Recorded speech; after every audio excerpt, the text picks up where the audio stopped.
NBR এর সময়টা tough যায় নাই স্যার? মানে সেখানে নাকি এসে এসে ডেস্কে টাকা দেওয়া যায়? হ্যাঁ, আপনি নিলে আপনাকে দেবে, আপনি যান, অসুবিধা কি? আমিও তো পেয়েছি।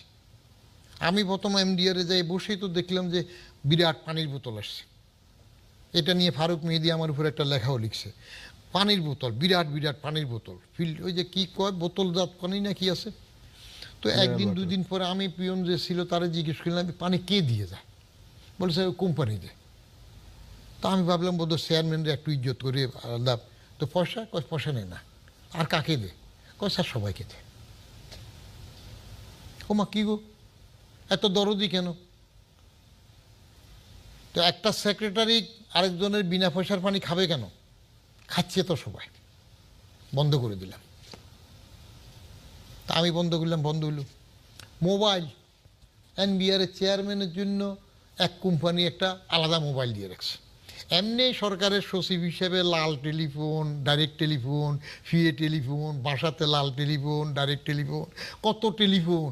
একজন সচিবের এত কথা বলারই বেশ সময় করে। তারপরে মোবাইল তো আছে, এরপরে একটা মোবাইল এক্সট্রা। কী গো এই মোবাইলটা কার? স্যার এটা কোম্পানি দিয়েছে। কী জন্য? সৌজন্য। ওমা কী বাবা, কি বোন বিয়ে দিচ্ছে না? বোন বিয়ে করলে সৌজন্য কী জন্য? বলে স্যার দে তারা বিল। কত বিল লাগে না। তা আমি বললাম যে বিলের কিন্তু একটা স্টেটমেন্ট পাঠাচ্ছ। স্টেটমেন্ট দেখি যে আল্লাহ 24 ঘন্টা যদি টেলিফোন করে কন্টিনিউয়াস, তাহলে তো এত বিল হওয়ার না। লোকালে যে রেট ছিল তখন বললাম যে এত বিল কেমনি করে? এটা তো ওভারসিজের কল ফি ছিল লতিফ। তারা বললাম যে একটা চিঠি দিয়ে ফেরত দাও, এটা দিয়ে দাও। আমার নিচের দিকে মেম্বার সাহেবরা দুই একজন এসে একটু আমতা আমতা করতেছে, স্যার পরের চেয়ারম্যান সাহেবের একটা সুযোগ আপনি নষ্ট করে দিতেছেন। তাহলে আমাকে ডক্টর রফিক ওখানে মেম্বার ছিল, 81 বেসে অল ক্যাডারে ফার্স্ট। ও বলছিল, বলে স্যার এনবিআর চেয়ারম্যান যদি বাঘের দুধ খাইতে চায়, ও বাঘের দুধ হাজির হয়ে যাবে 1 ঘন্টার মধ্যে।